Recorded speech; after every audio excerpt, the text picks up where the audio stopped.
ready, Tony? Hey, Okay. Tony, what's up, Tony, man? Alrighty, ladies and gentlemen, we're here tonight. This is Thursday, April 12th, 2007. We're in Bethesda, Maryland with Alfredo de la Fe at Cafe Peju. And we have a few of his dedicated fans sitting around. We're going to talk a little bit about Alfredo's life, his career, his views on music, and then we're going to ask some of the people present to ask questions or give comments. As many of you know, this is my all-time favorite musician. He's mesmerizing. What I'd like to start with is if you would tell us about the first time you saw a violin. Oh, you know, it's funny that you're asking that because I started writing my autobiography, and so I've been getting in touch with all those feelings. The first time I saw violin was in Cuba, in Havana. My parents said that I was about 2 years old, and they also say that I was Orquesta Aragon. I was playing. It's funny because we were watching a video of Orquesta Aragon a little while ago where I participated with it. I saw the violin and I was just haunted by it. To me, it was something that didn't exist. It was like Superman. So the magic of television made. I didn't think it was real. So you saw it on television first? Yeah, I saw it. Okay. On a TV show in Cuba. And I was just captivated by it. I remember looking at the stage and thinking, wow, what is that? And people asked me, how did I choose the violin? And I answered that the violin chose me. And when I was 4 years old, I ran into a violin music store in Havana, also all Havana, and I realized it was real.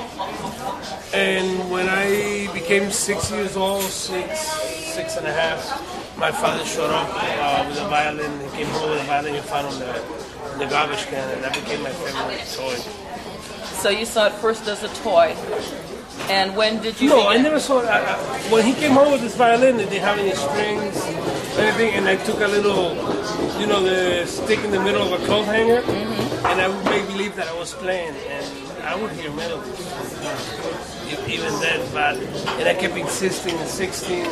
First, they thought I was going nuts because I didn't want to play with any other toys. I just wanted to play with this violin all day. But finally, my father, who was also a musician, I mean, I come from generations of Alfredo de la Fe, who were all musicians. My grandfather was a violinist. My great-grandfather was a conductor. My father was an opera singer and classical guitarist. And when he saw that I kept insisting on this, he took me to the conservatory in Havana, Amadeo Roldan in Havana, Cuba. And I was tested and I was given a scholarship. And that's how I began playing. And where was the scholarship to? The scholarship was first was in Havana. I studied in the conservatory. It was great. I remember the first day, and I've been writing about it. My father took the same violin and he fixed it, he put strings on it. And the first day I came to class, I didn't have a bow, and I didn't have a case, so we put it in a pillowcase. And I went to school and that I was made fun of for months, you know.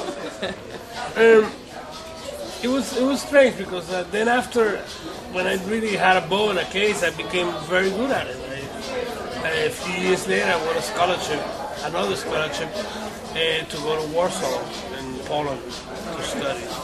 And which is weird because the whole part of my life I blocked out completely. Like right now, when I write about it, it's like very little memories come to my head. I was 10 years old. I was a kid coming from Cuba, you know, a warm country, going to this place cold behind the Iron Curtain, and playing. I'd be there till 11 o'clock at night playing. You know, they would give me regular school and then all day. When I went back to Cuba, this was 1965. My parents had decided that they wanted to leave Cuba and come here to the United States, and we left. And I came first to Miami. Like a good Cuban. Right. Right. And then we came to Union City, New Jersey, which is right across the Hudson River, on the other side of the Lincoln Tunnels, right there. So New York is like 5 minutes away. Did you have any interesting neighbors? Well, at that age, I was just, getting adapted to a new country. Were there any musicians in your neighborhood, or? There weren't, but my uncle had a restaurant named Alfredo after my father, who was there, who also came with us. And next door there was a record store. And the first person I met there was Roberto Torres. From La Characa Vallenata, El Caminante. From Colombia? No, he's Cuban. He's Cuban? Roberto Torres is Cuban. I didn't know that. Yes. Does he, but he's lived in Colombia for? No, he always lived here. He lives in Miami right now. I did not know that. Well, I learned We were something. talking about the Benny More Right. Tropicana All Star. Right. He's in that record. Oh, okay. And he was also the owner of Sad and Toboga Records. Wow. And I met him there. He took me, I was already 12 years old. He took me one night to play with Orquesta Broadway. Wow. At 12 years of age? Yeah, in the Embassy Hall. I remember it was in Orquesta Broadway. in West When he New was York, New 12. Jersey. And I played the first song. I got up to play with them and they kicked me out. They said, no, get off. Were you terrible? You never, I don't know, I think they were just putting me down. I must have been, I never had played this music before. I had played one Latin song from Peju Afrocan. I remember in the neighborhood movie theater there was a talent contest. And I won first prize. But what happened was they said, you're never going to be any good for salsa music. You better stick to classical, or you better start driving a cab, do something. But and instead of bringing me down, it gave me the courage to prove to them that they were wrong.